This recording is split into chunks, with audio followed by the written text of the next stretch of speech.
Hi friends, Friday evening office முடிஞ்சதோட அப்படியே போயிட்டு வீட்டுக்கு தேவையான கொஞ்சம் மளிகை ஜாமான்லாம் வாங்க வேண்டியிருந்துச்சு.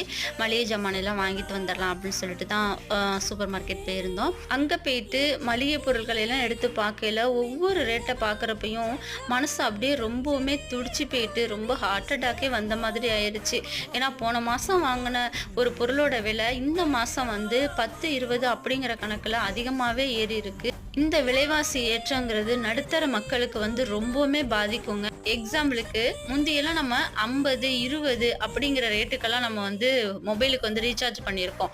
ஆனால் இப்போ உள்ள காலகட்டத்துக்கு பாருங்களேன், 200 250 ரூபாய்க்கு குறைஞ்சி எந்த ஒரு ரீசார்ஜுமே பண்ண முடியலை. அதே மாதிரி தான் அத்தியாவசிய பொருட்களுடைய விலை வந்து அதிகமாக இருக்கிறப்ப மக்கள் வேற வழி இல்லாமல் அதை வாங்கக்கூடிய சூழ்நிலைக்கு தள்ளப்படுறோம். நம்முடைய சந்ததிகள் காலத்தில் விலைவாசி ஏற்றம் எப்படி இருக்குன்னு சொல்ல முடியாது. நினைக்கவே ரொம்பவுமே பயமா இருக்கு.